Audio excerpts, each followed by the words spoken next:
My name is Muhammad Hasna Adam Abdurrahman, and today I will be presenting the introduction of workplace attitude. Workplace attitude refers to an individual overall outlook, behavior, and mindset towards their work, colleagues, and workplace environment. It reflects a person's feelings and emotion about their job and organization they work for. Emotion have a significant impact on our workplace behavior, influencing nearly every aspect. This statement is forceful and not commonly heard from organizational behavior experts around 12 years ago. Groundbreaking findings in neuroscience has unveiled that our emotion, along with cognition, shape our perception, attitude, decision, and behavior. Cognition refers to the mental process of acquiring knowledge and understanding through thoughts, experience, and the senses. In order to comprehend the impact of emotion on our thoughts and behavior in the workplace, it is necessary to gain an understanding of attitude. Attitude encompasses a combination of belief, evaluated feelings, and behavioral intention toward a person, object, or event. Attitude are based on judgment, while emotion are subjective experiences. In simpler terms, attitude involves conscious logical reasoning, while emotion often occur as events outside our conscious awareness. Until recently, experts held the belief that attitude could be comprehended by merely three cognitive components, which is belief, feelings, and behavioral intentions. Firstly, belief. This established perception of the attitude object reflects your belief in what you consider to be true. These beliefs are based on perceived facts that you acquire through experiences and various forms of learning. Secondly, feelings. Feelings reflect our conscious evaluation of the attitude object. Some people may perceive others as positive or negative. Our preferences are shaped by our feelings, which are influenced by our belief about others. Negative beliefs could lead to negative feelings toward others. Thirdly is behavioral intention. Intention reflects your intended motivation to engage in specific behaviors related to the attitude object, which means your feelings toward the people significantly influence your behavioral intentions. First of all, I want to talk about how emotions influence attitude and behavior. Firstly, feelings are shaped by cumulative emotional episodes, which not just evaluations of belief.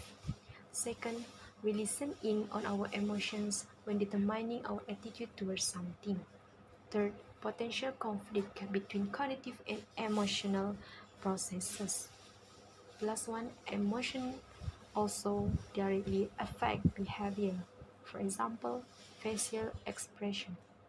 Besides, cognitive dissonance which occur when perceived an inconsistency in our belief, feeling, and behavior. So, how do people reduce cognitive dissonance? With changing behavior and changing their belief and feelings. Furthermore, emotion and personality. Emotions are partly determined by a person's personality, not just workplace experience. Positive and negative emotional traits affect a person's attendance, turnover, and long-term work attitudes. The last one, generating positive emotions at work. The emotion attitude behavior model illustrates that attitudes are shaped by ongoing emotional experience. Thus, successful companies actively create more positive than negative emotional episodes. Now we're moving to the importance of workplace attitude.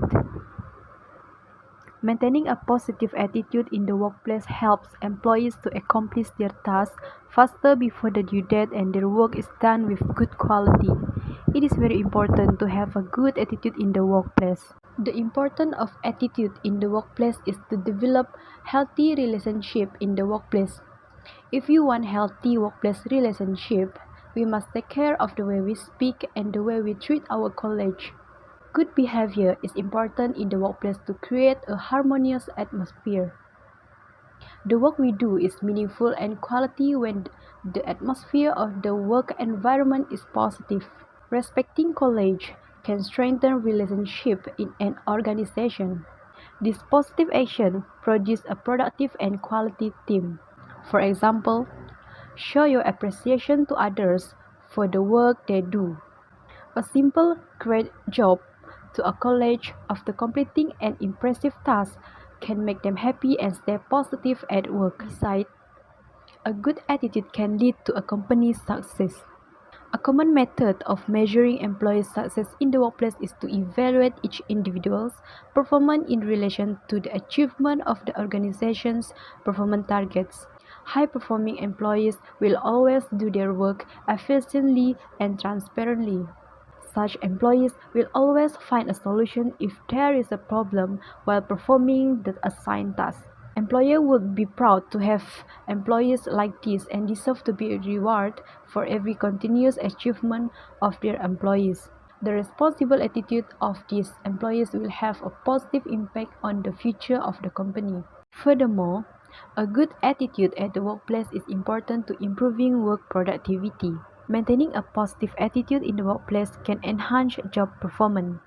Focusing on the positive aspect of work can make it easier for an employee to accept new tasks and projects and eliminate distractions by giving maximum focus to his work.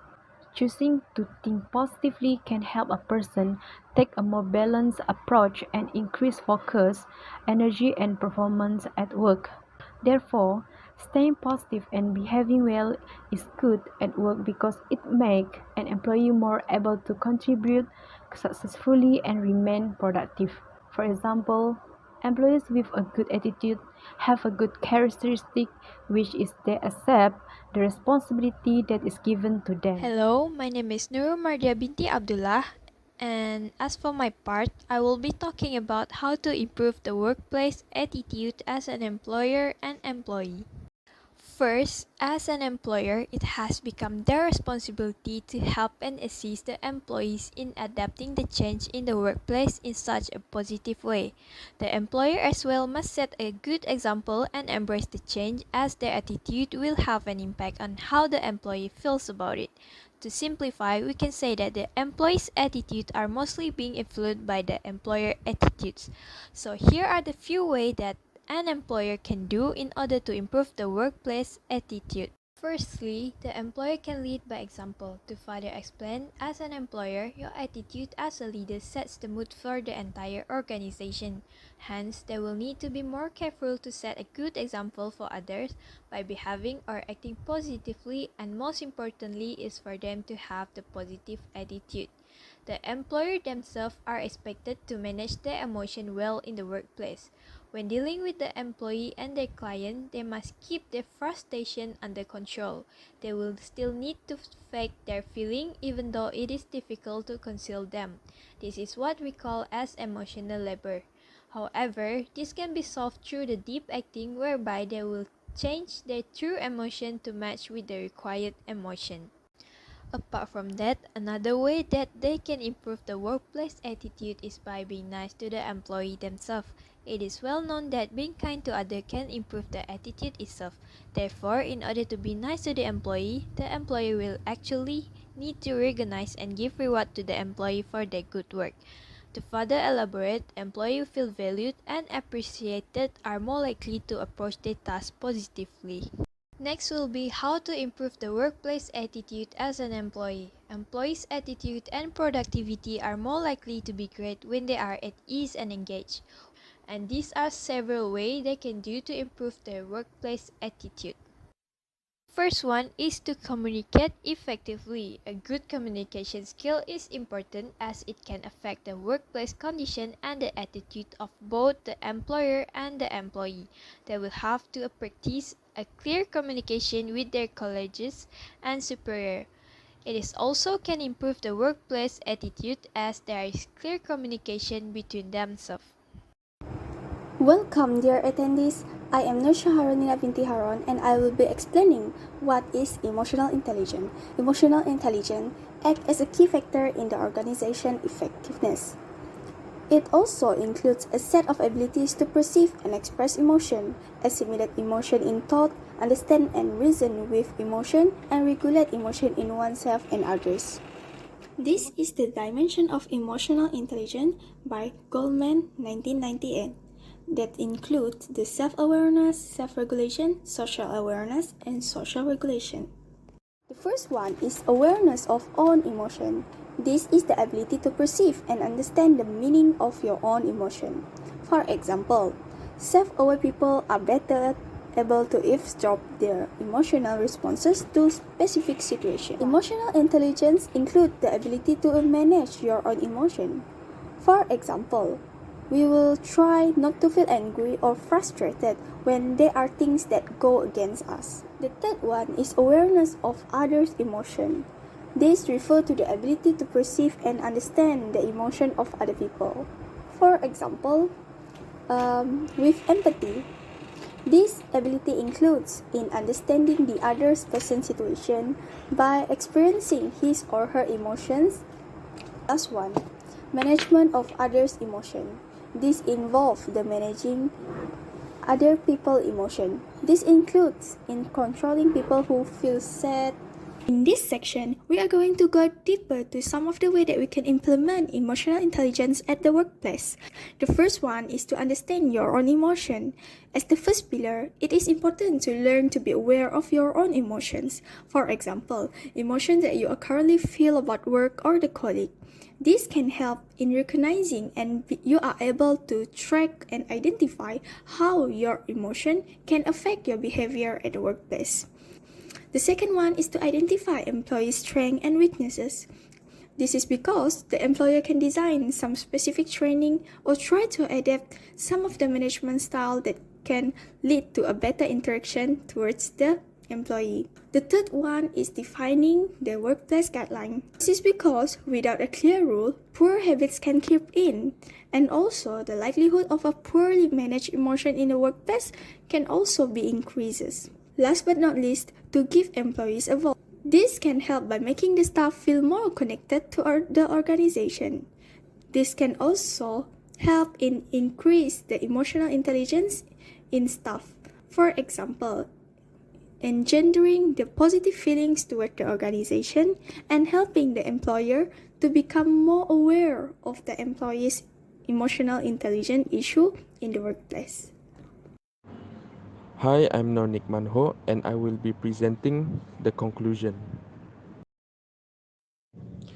In conclusion, job satisfaction is a person's evaluation of their job and work context, an appraisal of perceived job characteristic, work environment, and emotional experience at work. Job satisfaction is best viewed as a collection of attitudes about different aspects of the job and work context. How does job satisfaction relates with work behavior? By using the EVLN model, also known as the Exit Voice Loyalty Neglect model, provides a framework for understanding how employees respond to job dissatisfaction. It relates job satisfaction to work behavior by categorizing employees' reaction into four main strategies: exit, voice, loyalty, and neglect. Job satisfaction influences the likelihood of employees adopting one of the strategies. Employees with low job satisfaction are more likely to consider exit or voice behavior as they seek to improve their situation or find a more satisfying work environment. In contrast, employees with higher job satisfaction are more likely to exhibit loyalty behavior, remaining committed and engaged despite any minor dissatisfaction. However, if dissatisfaction persists over time, even employees with high job satisfaction may exhibit neglect behavior.